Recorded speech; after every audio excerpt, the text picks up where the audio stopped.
Iran से बहुत बड़ी खबर आ रही है और ये खबर भयंकर युद्ध की ओर इशारा कर रही है। दरअसल ईरान ने बातचीत बंद करने के बाद अब कई देशों के एयरपोर्ट पर बहुत बड़ा हमला किया है। इसके साथ ही यह हमला अमेरिकी ठिकानों को निशाना बनाकर भी किया गया है और इसका असर अब पूरे खाड़ी क्षेत्र में दिखाई देने लगा है। सबसे बड़ी बात यह है कि इस बार सिर्फ सैन्य ठिकाने ही नहीं बल्कि कुवैत का अंतर्राष्ट्रीय हवाई अड्डा भी हमले की चपेट में आ गया है, जिसके बाद पूरे क्षेत्र में सुरक्षा अलर्ट घोषित किया गया है। यही नहीं बल्कि यूएई ने भी अपने अंतर्राष्ट्रीय हवाई अड्डे को शटडाउन कर दिया। मीडिया रिपोर्ट्स के मुताबिक ईरान की ओर से दागे गए ड्रोन और मिसाइलों ने कुवैत को निशाना बनाया। कुवैत की सरकारी एयरपोर्ट के टर्मिनल 1 को गंभीर नुकसान पहुंचा है, कई लोगों के घायल होने की सूचना है। इसके बाद एयरपोर्ट प्रशासन ने सभी कमर्शियल उड़ानों को अस्थायी रूप से रोका है। कई फ्लाइट्स को दूसरे एयरपोर्ट्स की ओर डाइवर्ट किया गया। कुवैत के रक्षा मंत्रालय के प्रवक्ता ब्रिगेडियर जनरल सऊद अब्दुल अजीज अल ओतैबी ने बताया कि कई दुश्मन ड्रोन एयरपोर्ट परिसर की ओर आए थे और यात्री टर्मिनल को निशाना बनाया। हमले के बाद सुरक्षा एजेंसियां और आपातकालीन सेवाओं को तुरंत सक्रिय किया गया है। घायलों को अस्पताल पहुंचाया गया और एयरपोर्ट के कई हिस्सों को खाली कराया गया। तो बहुत बड़ा हमला ये किया गया है। उधर अमेरिकी सेंट्रल कमांड यानी सेंटकॉम का दावा है कि ईरान ने कुवैत और बहरीन की दिशा में कई मिसाइलें और ड्रोन दागे थे।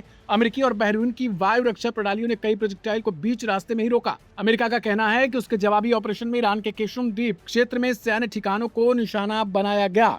इस पूरे घटनाक्रम के बाद देखिए खाड़ी क्षेत्र की हवाई सेवाओं पर भी असर पड़ने लगा है। कुवैत के अलावा बहरीन और संयुक्त अरब अमीरात में भी सुरक्षा कारणों से उड़ानों पर अस्थायी तौर पर प्रतिबंध और परिचालन में बदलाव की खबरें सामने आई हैं। एयरलाइंस लगातार हालात की समीक्षा कर रही हैं और यात्रियों को यात्रा से पहले अपडेट लेने की सलाह भी दी जा रही है।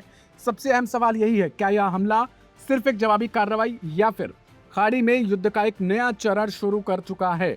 क्योंकि एक तरफ अमेरिका और ईरान के बीच संभावित समझौते की चर्चा चल रही थी, दूसरी तरफ ईरान कहता है कि गजा और लेबनान को जब तक बीच में शामिल नहीं किया जाएगा, यानी वहां पर जो इस्राएली हमले हैं वो बंद नहीं होगा, तब तक वो बातचीत नहीं करेगा। दूसरी ओर अगर देखें तो मिसाइलों, ड्रोन हमलों और जवाबी एयर स्ट्राइक ने हालात को और अधिक विस्फोटक बना दिया। तेल बाजार पहले ही दबाव में है और स्ट्रेट ऑफ होर्मुज को लेकर तनाव लगातार बढ़ रहा है। ऐसे में कुवैत एयरपोर्ट पर जो कुछ हुआ, यह हमला है, पूरे क्षेत्र के लिए एक बड़े खतरे की घंटी भी माना जा रहा है कि क्या अब आगे जब अमेरिका का जवाबी हमला होगा, ईरान की तरफ से उस पर जब जवाब दिया जाएगा, तो क्या ये बड़े युद्ध की तरफ अब इशारा हो चुका है? बहुत बड़े पैमाने पर युद्ध के फैलने का खतरा एक बार फिर से मंडराने लगा है, क्योंकि बीच में विश्व को राहत मिली जरूर थी जब ईरान और अमेरिका टेबल पर बातचीत के लिए बैठने लगे थे, लेकिन अब कहा जा रहा है कि ईरान काफी ज्यादा आक्रामक हो चुका है, क्योंकि वो खींच चुका है। लेबनान में लगातार जो इस्राएली हमले जारी हैं, गजा में हमले जो इसराइल की तरफ से वो जारी हैं, इसको लेकर ईरान बहुत ज्यादा आक्रामक नजर आ रहा है।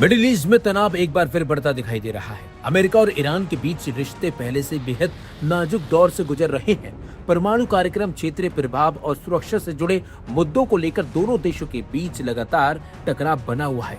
ऐसे माहौल में अमेरिकी विदेश मंत्री मार्को रूबियो के एक बयान ने पूरी दुनिया का ध्यान अपनी तरफ खींच लिया है।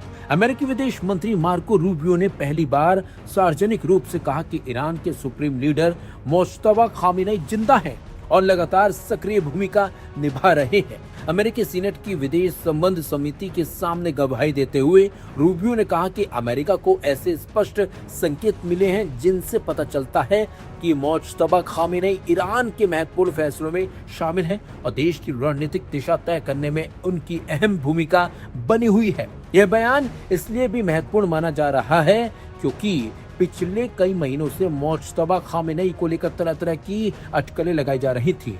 उनकी सार्वजनिक मौजूदगी बेहद कम हो गई थी, जिसके चलते उनकी स्थिति को लेकर कई सवाल खड़े हो रहे थे। लेकिन अब अमेरिका की ओर से आए इस बयान ने साफ संकेत दिया है कि ईरान का शीर्ष नेतृत्व सक्रिय है और हालातों पर नजर बनाए हुए है। रूबियो का यह बयान ऐसे समय में आया जब मिडिल ईस्ट में हालात बेहद संवेदनशील बने हुए हैं। क्षेत्र में जारी तनाव का असर वैश्विक राजनीति से लेकर तेल बाजार तक दिखाई दे रहा है। अमेरिका और उसके सहयोगी देश ईरान की गतिविधियों पर लगातार नजर बनाए हुए हैं, जबकि ईरान भी अपने क्षेत्रीय प्रभाव को बनाए रखने की कोशिशें कर रहा है। इसी बीच अमेरिकी विदेश मंत्री ने एक और अहम जानकारी दी। उनका कहना है कि ईरान अब अपने परमाणु कार्यक्रम से जुड़े कुछ ऐसे मुद्दों पर बातचीत करने के लिए तैयार दिखाई दे रहा है जिन पर वह पहले चर्चा करने से भी इनकार करता था। रूबियो के मुताबिक यह एक महत्वपूर्ण बदलाव है और इससे भविष्य में कूटनीतिक बातचीत की संभावनाएं बढ़ सकती है। हालांकि उन्होंने ये भी चेतावनी दी है कि बातचीत की संभावना का मतलब ये नहीं कि दोनों देशों के बीच जल्द कोई समझौता होने वाला है। रूबियो ने कहा कि ईरान के अंदर मौजूदा राजनीतिक परिस्थितियां और क्षेत्रीय तनाव वार्ता को जटिल बना रहे हैं। ऐसे में किसी भी समझौते तक पहुंचने का रास्ता आसान नहीं होगा। विशेषज्ञों का मानना है कि अगर अमेरिका और ईरान के बीच परमाणु वार्ता दोबारा शुरू होती है तो इससे मिडिल ईस्ट में तनाव कम करने की दिशा में एक सकारात्मक कदम उठ सकता है। लेकिन दूसरी ओर दोनों देशों के बीच सालों से चला आ रहा अविश्वास, क्षेत्रीय संघर्ष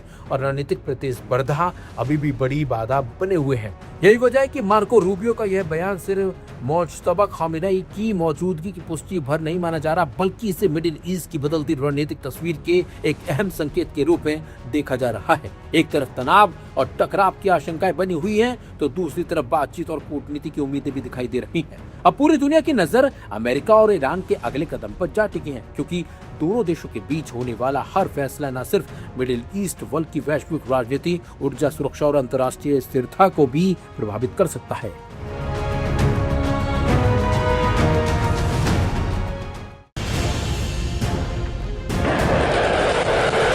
जंग पर आमादा हुए जा रहे इसराइल को आखिरकार ईरान ने झुका ही दिया। जी हां, इस बात का ऐलान खुद अमेरिकी प्रेसिडेंट डोनाल्ड ट्रंप ने किया है। ईरान की शर्तों में एक अहम शर्त यह भी है कि वो अपने हिमायती संगठनों, जिन्हें पश्चिम का मीडिया ईरान के प्रॉक्सी कहता है, कभी भी नहीं छोड़ेगा। यही वजह रही कि सीज फायर के बावजूद जिस तरह इसराइल साउथ लेबनान पर हमले अंजाम दे रहा था और अमेरिका की भी नहीं सुन रहा था, उससे ईरान के सब्र का बांध टूट गया। ईरान ने इस्लामाबाद पीस टॉक में भी ये शर्त रख दी थी कि सीज फायर होगा तो पूरा होगा, यानी ईरान से लेबनान तक होगा। तब इसराइल ने इस बात का विरोध किया था और ट्रंप को नजरअंदाज कर हमले पर हमले अंजाम दे रहा था। इसके बाद ईरान ने भी ऐलान कर दिया कि अगर अमेरिका ने इसराइल पर नकेल नहीं कसी तो वो अमेरिका के साथ चल रही बातचीत को रोक देगा और इसराइल पर हाथ छोड़ देगा। ईरान की तरफ से पीस डील का नेतृत्व कर रहे वहां के पार्लियामेंट के अध्यक्ष मोहम्मद बाकर गालिबाफ ने लेबनान की संसद के स्पीकर नबी बेरी से बातचीत में कड़ा संदेश दिया।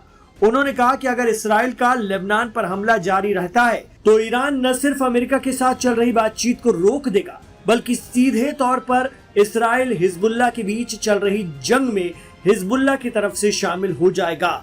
उन्होंने चेतावनी दी कि इस्राएली कार्रवाई जारी रहने की स्थिति में रीजनल वॉर के हालात पैदा हो जाएंगे और इसका जिम्मेदार इसराइल होगा।